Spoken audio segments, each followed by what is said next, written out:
This is the Mercedes-Benz V300d Special Edition, and I'm going to be telling you everything you need to know about this vehicle. Is it the ultimate people mover? Is it worth its 2.3 million rand price tag, or should you be considering something else?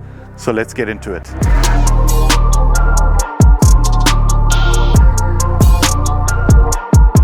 What's up guys, welcome back to the channel, and this week I'm in the Mercedes-Benz V300d. This is the special edition, and you'll really notice it because of the Sotalite metallic blue paint, which is exclusive in the special edition model. This one's also got the AMG front bumper with these black trimmings around them.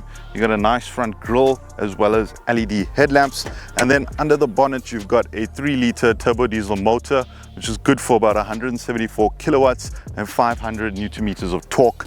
Goes from 0 to 100 in about 8 seconds, and Mercedes claims 8 liters per 100 kilometers fuel consumption, and I believe that, and I'll talk to you guys more about that on the road. Incredible engine, very versatile, very economical, and plenty of power to move this big vehicle along, right? Coming along the side of the vehicle, this one's got twin spoke 19-inch rims, which are also finished in black, and the special edition has those kind of black contrast on the vehicle. You'll notice it at the front, the rims, the mirror housings, your roof rails, and of course this one's supposed to be fitted with the storage compartment mounted onto the roof. Not sure why my test unit didn't come with it. Maybe the guys removed it before they brought it to me, but that's really what you should be getting with the special edition model. So at the back of the vehicle, you've got some nice LED tail lamps, your V300 badging, and then you've got your brake light embedded in your roof spoiler. Underneath the vehicle, you do have a spare tire, and then you have this opening rear window, which is quite useful getting in and out of the vehicle or the boot, and just loading some parcels. The tailgate is electrically operated, but as you can see, it's quite long. So, when you're backed up close against the wall, you don't have to constantly be opening it up. You've got compartmentalized storage, over 1,000 liters of storage, and you can basically remove all of this stuff and stack it up all the way to the roof, or you can keep it here, when you're kind of in and around the city.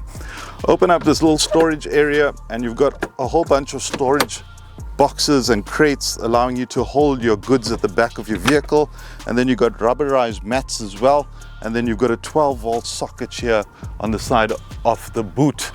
So all in all, perfect setup for those long distances and perfect companion for those extended trips. That is the V300. Now this is a Mercedes. Your sliding doors are one-touch operated, electrically operated both sides of the vehicle, and you've got a button here to close the doors. You've got these nice aluminium roof rails, and you've got a double panoramic sunroof, which is absolutely fantastic and brings a lot of light into the vehicle. So jumping into the V300, and these seats are absolutely amazing, very comfortable, plenty of leg room and headroom.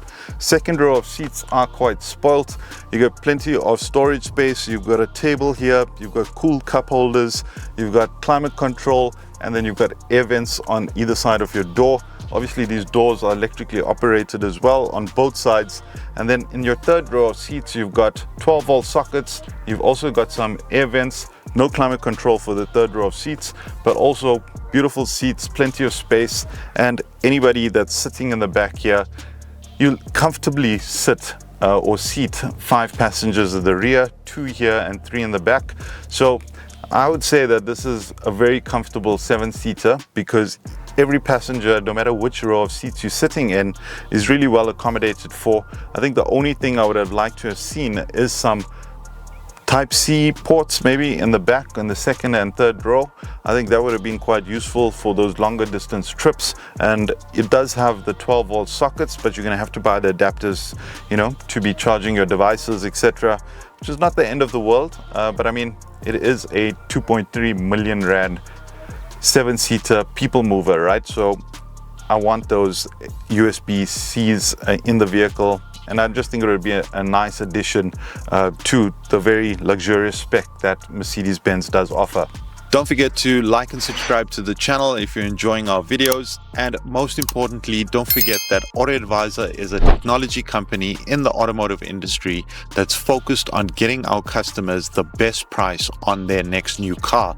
All you got to do is head over to autoadvisor.co.za, inquire on any vehicle that you're interested in purchasing, and somebody from our team will get in touch with you, go out and negotiate on your behalf to get you the most competitive price on your next new car. And you can safely sit back at home and relax, knowing that our team is trying to get you the best deal from our national footprint of dealers across the country. All right, so on the interior, I mean, it's very much Mercedes-like. I love this leather on this vehicle. It's very supple, feels really nice, and yeah, it makes it feel, you know, very premium. In terms of the tech, you've got this 10-inch display, and then you've also got Apple CarPlay, Android Auto, you've got 360-degree cameras, you've got MBUX, and with this touchpad here, you've got a couple of driving modes. So you've got Sport, Comfort, and Manual mode, and then you've got a host of features, ambient lighting, you've got electric doors all around, you've got a touchscreen media unit, you've got some carbon fiber finishes as well on the interior. But your driving media cluster, or your driving cluster, as well as your steering, they still feel quite old, right? And I think that was one of the biggest disappointments for me.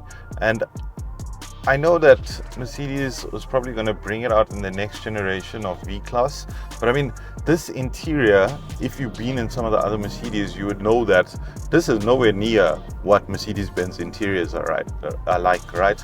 You've got no dual screens here, and I think it's definitely starting to show its age, right? I think that would be like the saddest thing for me, is that you're not getting all of that in a 2.4 million rand vehicle, right? Which is definitely not ideal. I think another mate of mine has got the 2018 model, and honestly, when I jumped on the inside of that one and this one, I literally struggled to even see the difference, to be honest with you. It was so minimal. You know, it was very difficult to justify, even to him, the extended price point of this vehicle, right? Other than that, it's got everything, right? You've got heated and cooled seats in the front, you've got electrically operated seats in the front for driver and passenger. You got this Burmeister sound system, which sounds absolutely fantastic, so make sure you get the Burmeister sound system. And this cup holder, I said it was cooled, but it's heated and cooled, right? And then in your glove box, you've got a small fridge here as well, which is also cooled, and you can even store a couple of water bottles or something of that sort. So nothing mind-blowing, but you know, nice touch. There's a lot of cup holders around the vehicle as well. There's cup holders on either side of the door. There's cup holders here. There's plenty of storage space around the vehicle. And you know, the build is still very much Mercedes, right? It still feels very premium, feels very nice in your hand. And I think for me, even though the vehicle is 5 meters long and 2.2 meters wide, I didn't have a tough time driving it and, you know, parking it. It was quite easy to maneuver, great visibility from the front with this big windscreen. And I think, you know, the driving position is quite high in this vehicle, so it is quite high up. And yeah, you got really nice visibility. You know, those 360-degree cameras and stuff kind of make it easy to maneuver around and do what you need to do. All right, so let's just talk about what is it like on the road, right? And I think the thing that sticks out for me most on the V300 is its performance, right? There's 174 kilowatts and 500 newton meters of torque. It's able to deliver its power really well while still maintaining fuel efficiency, right? Because I was able to bring the fuel consumption down to about just under 10 liters. And I mean, that wasn't with any highway driving at all. I think if you get on the highway and, you know, you're kind of doing extended trips, I really believe you could bring the fuel consumption down quite a bit more. You know, even though it's such a big vehicle with a full load and, you know, luggage, 7 passengers, 7 adults, yeah, you need that extra power, especially on the long open road. I think, you know, you'll come to appreciate the additional power that the V300 does offer.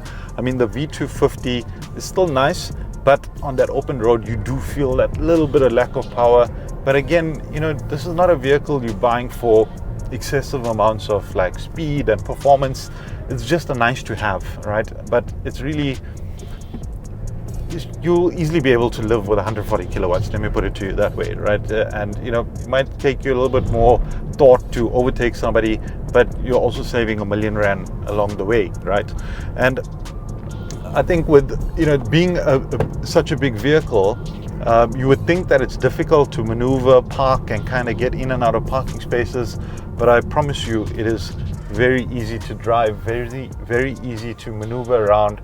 And you know, with all the additional features like the 360-degree camera, etc., it makes it super simple.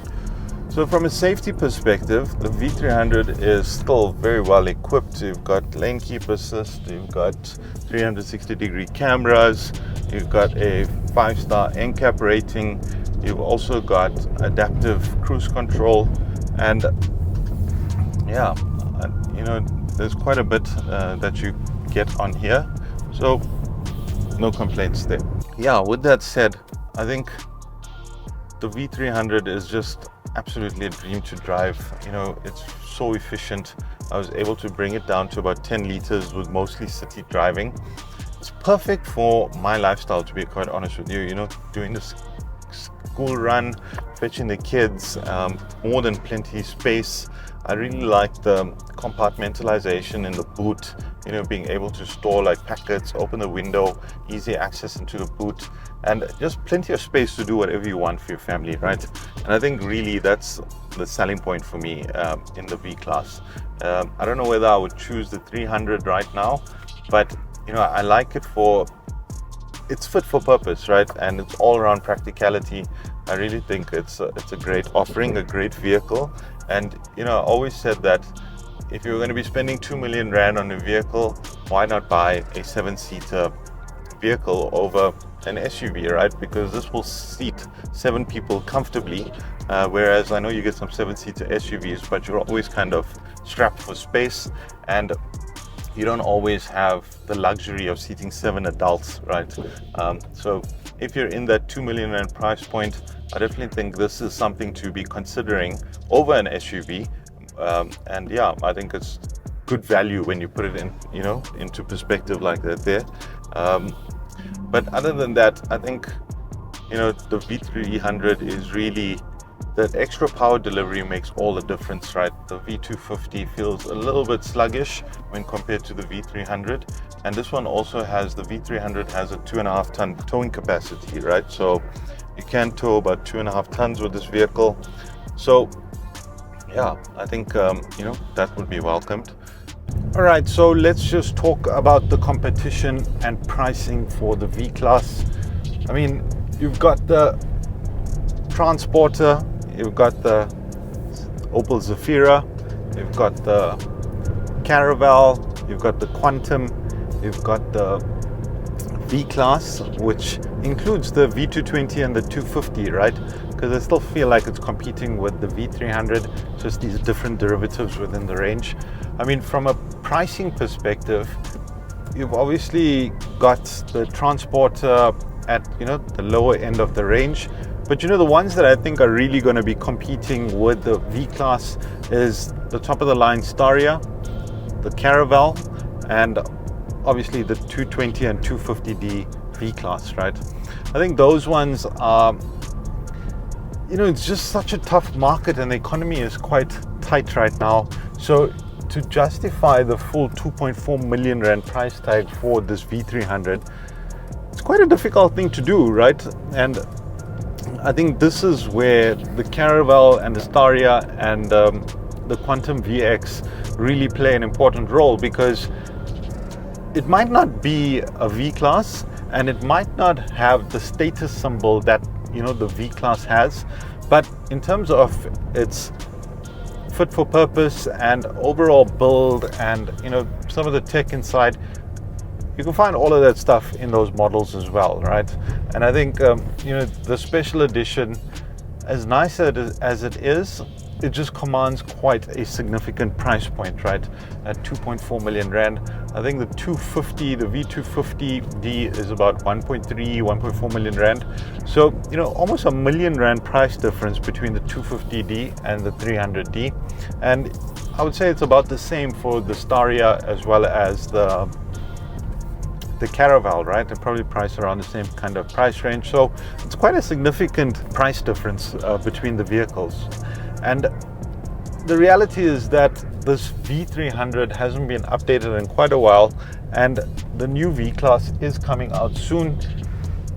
And in addition, it's starting to feel quite dated, right? When you look at like the overall cluster and the layout and stuff, it's just not, and it isn't following suit with the balance of the Mercedes-Benz range, right? Where, you know, you have huge screens, dual screen setups, and it's just like a technology overload. So with that said, I think the place you should be spending your money on is either the V250D, and if you can get one at a really good price, I think that would be an absolute bargain. And if you can't do that, I definitely think there's nothing wrong with the Caravel or the Staria for that matter, right? Which are all still great vehicles. Won't hold the street cred as, you know, as much as the V300, but you know, those are the ones you should really be looking for. I think the reality is, if you need that extra power and, you know, you're pulling a lot of weight a lot of the time and you want that, you know, the whole kind of package, then of course the V300 is definitely the way to go. But other than that, I think most people would be able to make do with the V250, the Caravel or the Staria. I think that the V300, you're paying the extra price specifically for the engine and maybe one or two little updates on it, you know, but overall the engine is the thing that is carrying the V300 forward. And yeah, creating any demand for the V300 is purely because of the additional power that is available in this model. So I hope that helped you guys. I hope you enjoyed the video. Thanks for watching, and I will catch you guys on the next one. Peace.